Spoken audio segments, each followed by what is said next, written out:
I'm so glad that you've joined us today.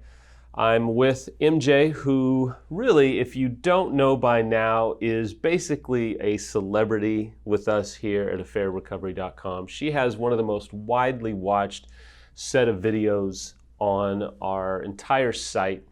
And so my first question is, man, what's it like to be a rock star? Well, doing these videos, I didn't expect for them to be so well received. The video that we did that has the most views is really, it's on trauma and the trauma caused by infidelity. It really speaks to the need for us to talk about this topic. I think when I talk to betrayed spouses, when I start to say, look, you've been traumatized, there's an immediate sense of relief that comes over them. Yeah. Because I think when they come into your office and you're able to pinpoint that it is traumatic, that it's not just you're going through stuff or that you've just are going through some emotional pain, but real trauma, that's a word that speaks to something deeper, right? Yes. I often hear people say, this infidelity has happened. Am I making a big deal out of it? Maybe I shouldn't be making this big of a deal out of it, except that I'm really, really upset. And you're right, naming it as trauma puts a framework around how dramatic it is, right? This is a trauma. A trauma is something that threatens somebody's life. And if we are in a relationship and infidelity has happened, that certainly threatens our life. One of the most exciting things that I don't think anybody knows yet is that you will actually be speaking at our second annual Hope Rising Conference. If you don't know what that is yet, if you go to affairrecovery.com, you'll see something called the Hope Rising Conference. It's our second gathering of this kind. It'll be here in Austin, Texas, Saturday, October 12th. Last year it was a fantastic time. You can watch some of the video sessions online still. This year, MJ will be speaking, and based upon the views that we've had of your trauma videos, I think everybody will be excited to come and hear you speak live. But you're going to be talking about a topic that is not really addressed very often. And I know several professionals kind of shy away from it because they don't necessarily know how to address it. And that's the topic of sexual trauma and some of the difficulties that a couple or even an individual faces sexually after infidelity. So why don't you share a few thoughts on that and maybe give us a little bit of a teaser of what you'll be sharing about at the conference. As we've talked about some of my training, I'm a certified sex therapist and I'm also a partner trauma specialist. And so very often in my practice, those two things overlap. When there's been infidelity, it impacts someone's sexuality. It impacts their sexual self-concept. It impacts their thought processes and what kinds of sexual thoughts are in their head. It impacts how they show up or don't show up in the bedroom. So it impacts people whether they stay with the person who's betrayed them or if they move on and end that relationship. It impacts both the betrayed partner and the unfaithful partner. It's not a topic that's talked about frequently, but it's really important that we name how does infidelity impact people, and then how do we heal from that?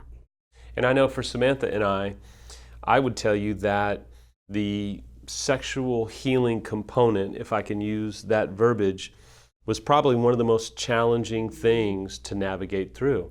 If you're sitting with a betrayed spouse, for example, and they're sharing some of the same thoughts, that they maybe can't get through some of the reminders, the triggers, the emotions, what are some thoughts that you share with them to kind of help ease the pain and help them navigate through that trauma?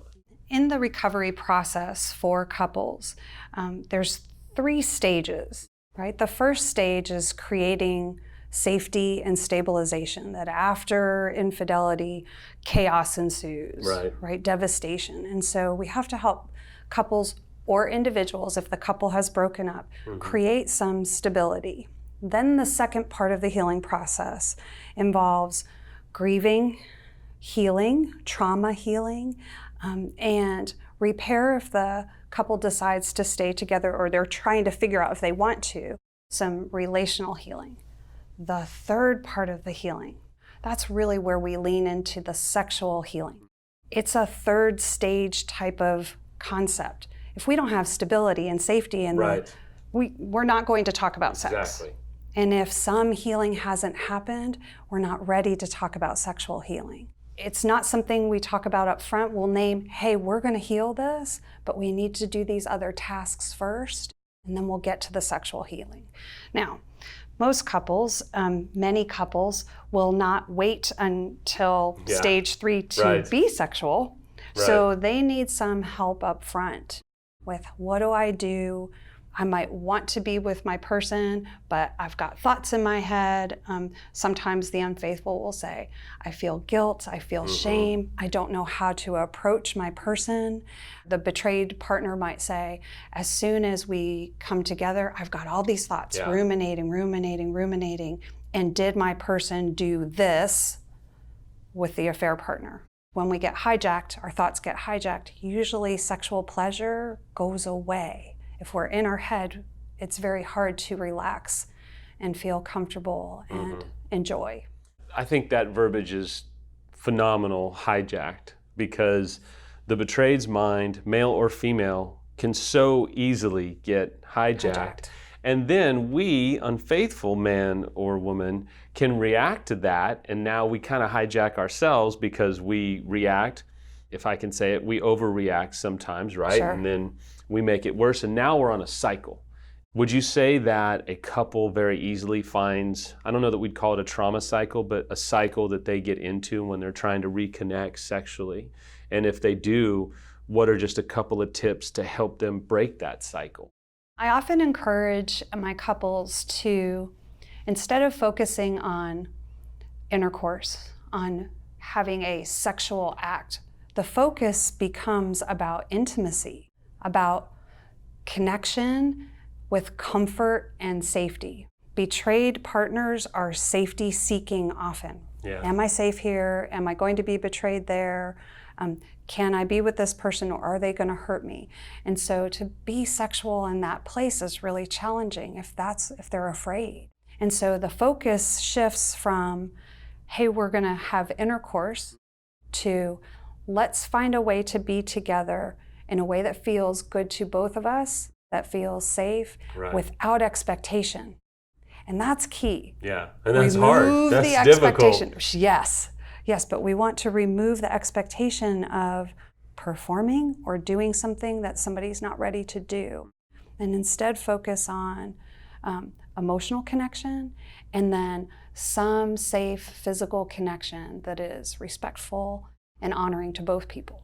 I know for me, sometimes we would feel a level of safety and comfortability, and so with Samantha, I would maybe start to initiate a little bit, and then it would go south, and then it was like, oh, not ready for that. I was misreading the signs. Or we would kind of go forward, and then things would just blow up, and it would fall apart, and then we'd both be angry after, and then I would be angry at myself, and sometimes I'd be angry at Samantha. But it just gets into this crazy cycle. If you were to share maybe 2 quick tips with the unfaithful spouse, how do they navigate that kind of, I'm not sure, it seems like they want to be intimate, but then maybe there's the fallout afterwards where you were intimate and now everybody's upset and crying, and you just, I remember feeling so helpless.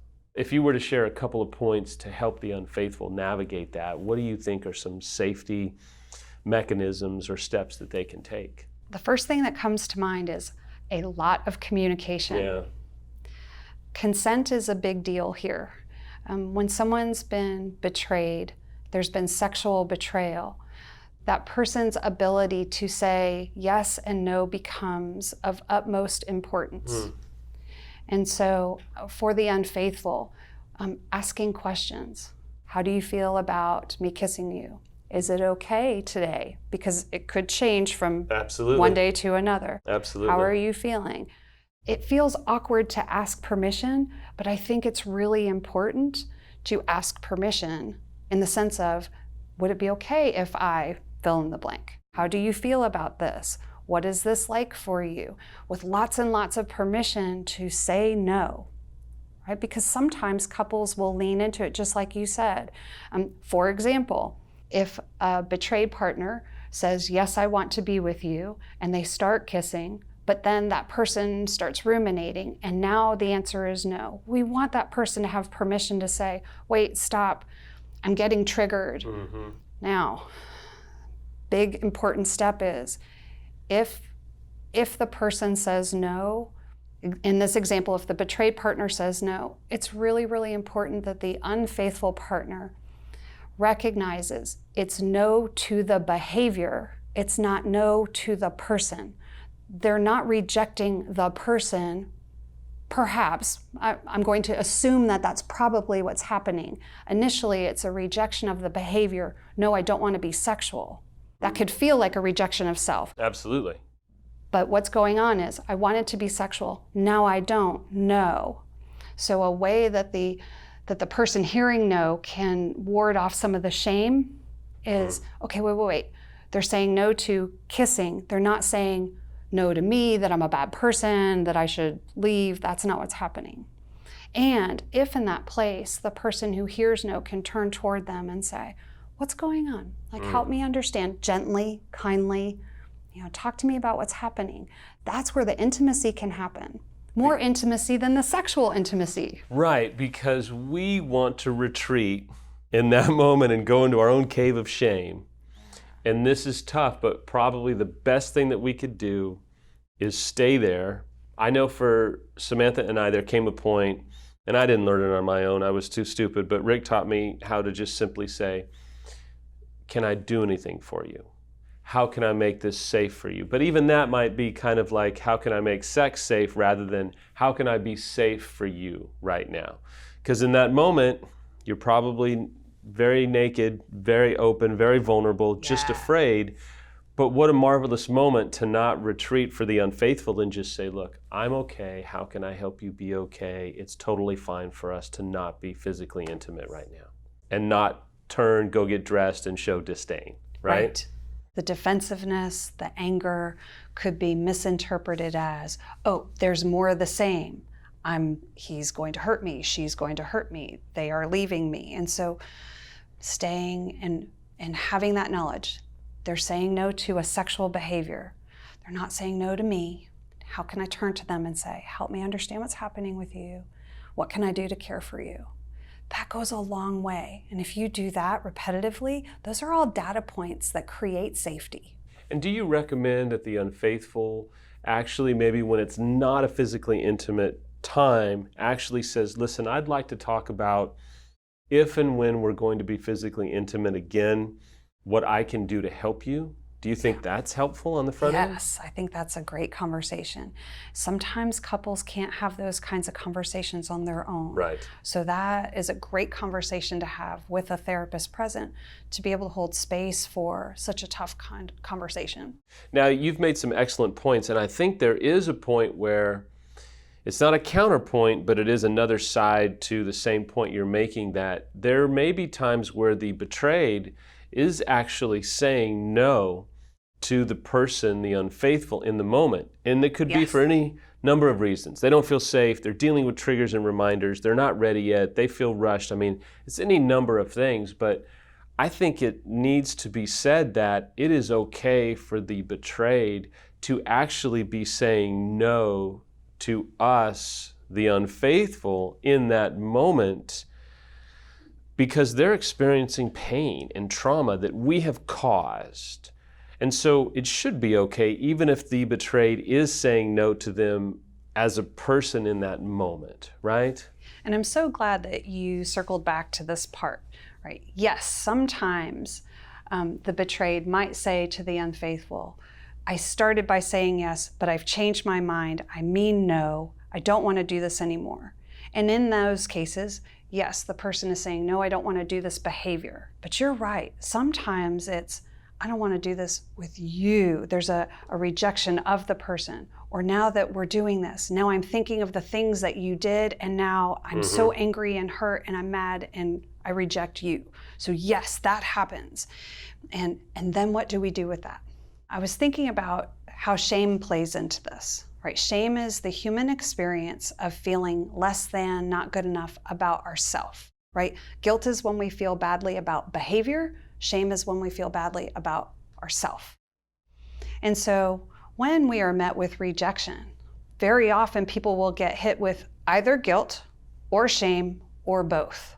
That's a human response, and people have to move through that. And so I think in this infidelity recovery, as people are trying to be sexual, it's important to have conversations about how to manage shame and how to be resilient. So Samuel, let's talk about shame resilience for a moment. We know that shame is a human condition. Humans actually have to learn how to be resilient to shame. Humans all experience degrees of shame, that feeling of less than, not good enough, about who I am and how I am. In order to become shame resilient, we need to understand how shame impacts us and what we do, what our behaviors are when we are feeling shamed. Right. So some insight is required to even take a step towards shame resilience. We have to learn where we're vulnerable to shame, when we might hear those thoughts inside of, I'm less than, not good enough, I'm not a good fill in the blank. When it comes to sexuality, when it comes to what happens in the bedroom, that's a place where people are vulnerable. Absolutely. And it is a place where shame absolutely can happen. After there's infidelity, when people are trying to connect and to be sexual with each other, and they have all kinds of emotions, this is a place where shame can get kicked up. I'm thinking of this, what we've been talking about. Let's imagine a couple decides that they want to be sexually intimate.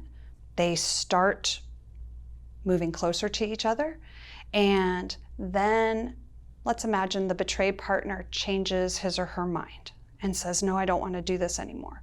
It would make sense that the person being rejected might think, what's wrong with me? Am I a bad person? And they might get hit with shame in that moment.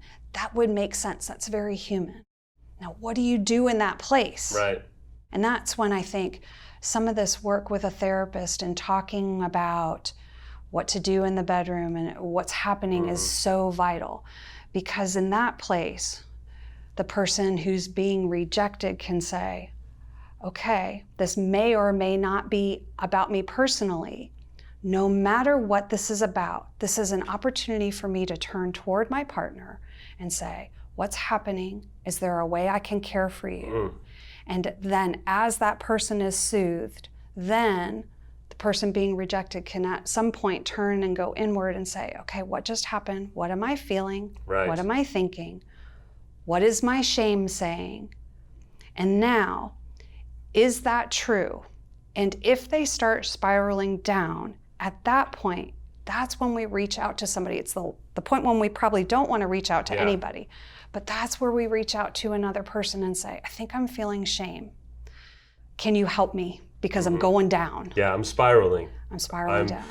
I say it back in the day, I would say to Samantha, okay, the story I'm telling myself is that you think I'm this, this, and this.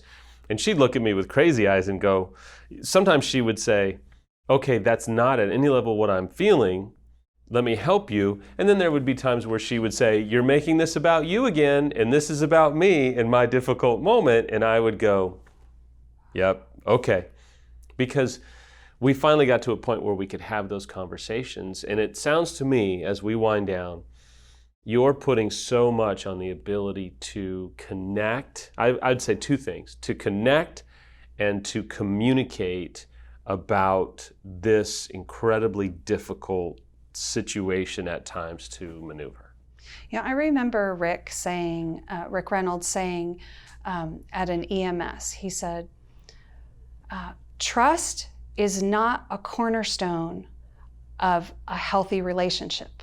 And I remember being aghast, what are you talking about? And he said, a whole lot of good communication is a cornerstone of a good relationship, right? We may try to be in a relationship with an untrustworthy person. It happens. Trust in that sense is not necessarily the cornerstone. The cornerstone, what we can get stability on, is we need to have a whole lot of good communication. The communication leads to transparency. The transparency leads to safety. If we show up with that consistent, safe behavior over time, trust builds. And tying that to sexuality after infidelity, it's gonna be wonky. It's gonna be awkward and a rocky road for a period of time as people are moving through the stages of healing, the stability, the safety, the repairing, the trauma work, to really get to this place where they can tolerate a lot of good communication about creating sexual safety and sexual transparency, so we can talk about what is or isn't happening in the bedroom. Lots of permission always to say no, to talk about thoughts and feelings. I mean, intimacy, intimacy. Intimacy is really about sharing thoughts and feelings. There's a cornerstone, right? Talking about thoughts and feelings. And if that is happening, and that is, those are the data points that create the safety, then we can really lean into talking more about the sexual, the physical aspect of what is happening or isn't happening in the bedroom.